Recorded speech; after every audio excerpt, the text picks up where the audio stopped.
Hello everyone and welcome back to another video. So today we're going to do Eldritch Blast build. So this build is basically just focused on how much damage can I do with Eldritch Blast. So this technically got nerfed because you cannot use Action Surge anymore to do 2 spells in a row, but we can still do the Quickened Spell and whatnot. So we're going to go into how I would build this Eldritch Blast focused character. So, of course, we're going to be an elf because we need advantage to be able to actually hit with the Eldritch Blast. And if we have advantage, we're going to want triple advantage. So, of course, we're going to do Shadar-kai. I feel like this actually kind of fits more of the character a little bit. Sometimes Shadar-kai can actually fit what I'm trying to build, but, you know, it's pretty much the best elf race in the game. So, we're going to do Shadar-kai, and because our dexterity is not going to be too bad, we're going to take Alert. It's very important to go first in combat, so I think Alert's the best feat here. Of course, pick your favorite. This doesn't make or break the character. Level 1, we got to go into Sorcerer. We need that Constitution saving throw, and it's so much better starting off as a Sorcerer than it would be starting Warlock. So we're going to go Sorcerer as level 1. We get a bunch of cantrips as first level spells. I'd recommend Blade Ward, True Strike, Booming Blade, Sorcerer's Burst is the cool new cantrip they got. For his first level spells, of course, you got to take the classics: Absorb Elements, Shield, Silvery Bar, Featherfall. And if you really want some offensive spells, Magic Missile or Chaos Ball could be good, and I would swap this out later because they suck after early game. The cool thing we get for Sorcerer now is Sorcerer Incarnate, which is basically like a Rage for Sorcerer. It gives guaranteed advantage and +1 spell save DC. This is really cool, and we will be using this in the build, potentially. Now let's get into Warlock. So of course we go into Warlock. We're going to get key features.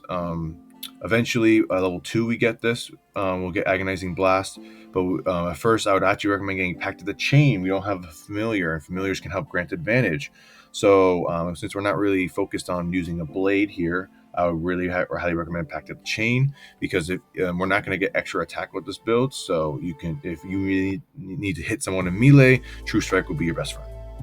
So now we're going to get our Eldritch Blast cantrip finally, and then pick whatever else you want. Plus there are plenty cantrip to choose from. First level spells, you got to get Armor of Agathis and Hex. These are going to be our 2 spells that we're going to be using, mostly Hex. This is going to help us a lot with increasing Eldritch Blast damage, and Armor of Agathis could be good if you want to compare combo this with the Shadar-kai ability to gain resistance and everything, and then you have Armor of Agathis that could be good to way to do some reflection damage. This level get advantage on your hit, Eldritch Blast and Hex. That's going to be your best thing. Level 3, Warlock 2. We're now going to get Agonizing Blast and Eldritch Mind. We don't need to take the Warcaster tax with this because we already have Constitution saving throw, proficiency, and now we have advantage on concentration checks. So we should never lose concentration unless you get hit by a massive hit like a critical. We also get Magical Cunning, which is great. We get to basically get back 1 Warlock spell slot, half of our Warlock spell slots rounded up. So level 10 of Warlock, basically, you'd get 2, but we're not getting that far, which is great. And we're going to take Agonizing Blast, and then now we can add our Charisma mod to Eldritch Blast. Now we're going to go back to Sorcerer because we're going to want that Metamagic. So Metamagic will allow us to do Quickened Spell, which basically lets us to cast Eldritch Blast twice in a round. So we're going to, of course, take Quickened Spell. That's the bread and butter of this build. And then you can either get Subtle Spell is a good one, because if you want to do some out of combat casting, or maybe even cast a spell before combat even starts, because initiative will only roll if they know something's happening. But if you're just kind of chilling, talking to people, then you subtle cast a fireball, for example. We don't have that yet, but you get what I'm saying. You can do that, and then initiative will roll, because subtle spell is very powerful in and out of combat. Also can't be counterspelled, I think. Don't quote me on that. But yeah, I would definitely go back to Sorcerer 2 here. You could go to Warlock 3 right after this too if you really want to, but yeah, I would recommend getting that Metamagic immediately. Now we're going to go back to Warlock 3 so we can now get our Patron ability. And remember, we can make Metamagic. I didn't write it here, but you can burn spell slots for Metamagic. So people call this coffee lock, but talk to your DM. The way I think this is actually usable is like if you're actually just taking a random short rest in between and you have some of your pack slots left over, you can use your pack slots and convert that into sorcery points. And I think that's fair. What I do not think is fair, and what nobody should do, because you will just break the game, is instead of taking a long rest, you take 8 short rests and then convert all those spell slots into sorcery points. That's busted. But I don't feel like burning one of your warlock spell slots during a normal short rest that the party's taking during an adventuring day and turning those into sorcery points is busted. So I would highly recommend doing that when you can. Because we're going to take another level of Warlock and up our spell slots to 2 second level spell slots and get Hexblade Patron. This is very important for doing for 2 things. 1, armor proficiency and shield proficiency. Our armor class was god awful to this point, so I hope you were hiding in the back. But now we have an actual good AC with medium armor and a shield, and with having the dex of +2. Now that lets us be able to have let's say we have a 14 medium armor, 16, 18 AC, which is great. And then you can use some of your first level sorcerer spells to cast shield when needed. Amazing. But the main reason we're here, I mean, this is a great reason, but the main reason we are here now is for Hexblade's Curse. Hexblade's Curse is just a bonus action spell that you put on a target. It's obviously going to be your target, your big bass target that you want to shoot a bunch of Eldritch Blast. And now crits are a 19 or 20, and you get to add your bonus damage to every single hit against a target for your proficiency bonus. So this is great. So every single blast that we do, we'll do an additional proficiency bonus damage, so +3, and an additional d6 if you can set up Hex on it. Amazing. At this level, now since we have second level spells, I would potentially replace Eldritch Mind with Devil Sight. So then we can use the Darkness Devil Sight combo and shoot a bunch of Eldritch Blast at our target with advantage. This is a great tactic at this level, and it's something that I would highly consider.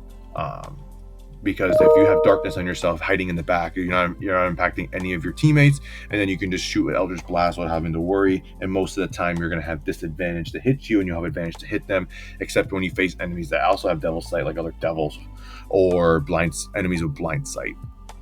And True Sight, of course. So yeah, great combo.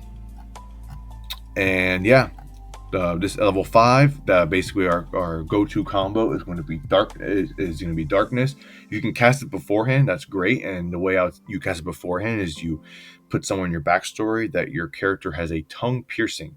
Then you cast Darkness on your tongue piercing, and you can open and close your mouth in order to have the darkness around you or not. And Darkness is a 10-minute spell, so it should be easy to cast beforehand. However, if you cannot cast it beforehand, you're going to want to quicken Darkness and then cast Eldritch Blast round 1. And then every round you would want to do like Hexblade's Curse. You want to do Hexblade's Curse the following round and shoot Eldritch Blast. And then once the Hexblade's Curse is up and you have Darkness, you have advantage, then you would want to do your 2 Eldritch Blasts and quicken Eldritch Blast and then get all the damage that you can on target. So yeah, that's basically all that's written here. That's everything I just said. So then damage breakdown, Eldritch Blast, proficiency bonus, plus charisma mod, plus Agonizing Blast. And while Hexblade's Curse is up, you can do a lot of damage. So now let's go into 6 and 7. We're going to go back to Sorcerer, and I would highly recommend Divine Soul Sorcerer. You could do another subclass, but I really do like Divine Soul Sorcerer. Just getting access to a lot of the cleric spell list is great, and you get a cool little ability that I forgot to write it down, that you can add a 2d4 to any roll once per long rest. But you could choose one of the new subclasses like the Dragon subclass if you really want to focus on fire or something like that. You don't have to do this.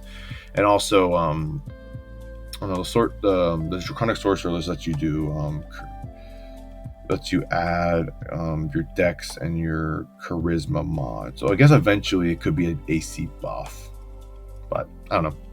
You pick your choose what subclass you want here, which one you think you like better, because we're mostly going to be going Sorcerer from here on out. And now we're going to have another option for our round. I know that I said this is an Eldritch Blast build. However, you don't have to just use Eldritch Blast. You could use Eldritch Blast and Scorching Ray. So a powerful setup would be round 1, you Hexblade's Curse and Eldritch Blast.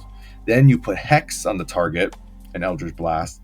Then, so now you have a Hex and a Hexblade's Curse. So then you would activate Innate Sorcery and cast Scorching Ray. Innate Sorcery gives you the advantage that you need. So every single Scorching Ray that hits the target is going to do 2d6 plus 1d6 plus proficiency bonus, and you'll have advantage. And at next level, level 7, we'll have triple advantage. So there's no way you're going to miss. So every single attack will do a lot of damage, and you can keep upcasting this as you keep getting spell slots. So just adding the Hexblade's Curse and the Hex is so worth the 3-level dip. I know it kind of burns spell progression, that you could be casting this at a 4th level. That's how I did with the other Cleric video that we did a couple weeks ago, or a month ago. I'm not sure. I'm recording a lot of this in advance. With the, I said you use Scorching Ray, but you don't get any modifiers. Well, this has 2 other modifiers attached to it. So as the spell slots keep increasing, you're going to keep doing a lot of damage. Metamagic, you might want to replace Subtle with Transmuted here. I know I said how strong Subtle is, but however, Fire is like one of the most common damage types, and a lot of enemies have resistance to fire damage. So you might need Transmuted Spell if you really like this tactic. But you have 2 tactics going forward. We have the Scorching Ray tactic, and we have the Eldritch Blast tactic. I know I said this is an Eldritch Blast build, but I'm going to count Scorching Ray as like a blaster type. But you can only do this at this level twice per long rest, because you only have 2 sources of innate sorcery, and we don't get ways to get innate sorcery back until sorcerer level 7.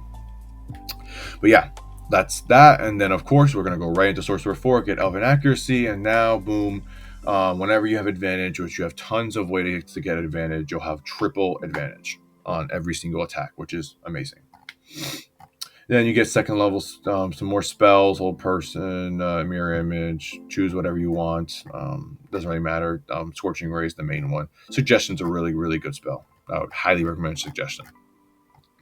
But yeah, round 1, like I said, this is what we just talked about. Hexblade's Curse, Hex, and then continue to pound them with Eldritch Blast. I know you wouldn't have advantage at this point, unfortunately, but it's just set up for the big fight. This is for the big boss fight, and then once they have all this set up, then you can shoot them down with a big Scorching Ray that's doing it has the 2 modifiers attached to it, and do a lot of damage. However, this is the tactic I would really use if the enemy has blind sight, true sight, etc. It could be better just to Eldritch Blast them with the Hexblade's Curse and Darkness combo, because you'll be more. That's a tactic that I would use for most lead up fights. The Darkness Eldritch Blast combo. This is what I would use for like a boss fight, because what's good is the 2nd level spell slots of Darkness. You'll get back on a short rest. It'll keep you healthier for the boss fights, since most of the time they'll disadvantage to hit you.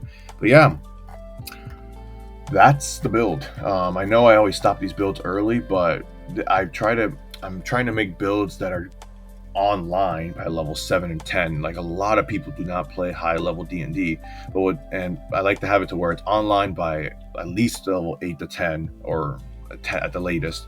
And then it's just that the more levels just supplement this, and that's what happens here. As we're going to keep going Sorcerer, and we're going to never look back. Maybe you could go 1 or 2 more levels in Warlock, but I don't see the reason to. You're better off going Sorcerer for the rest of this character's career. Higher level spell slots, more metamagic. More metamagic means more Quickened Eldritch Blast. Then you could use those pack slots to help regain some sorcery points when you're only taking short rests. Like during a natural short rest, do not try to take 8 short rests instead of a long rest and get a bunch of spell slots.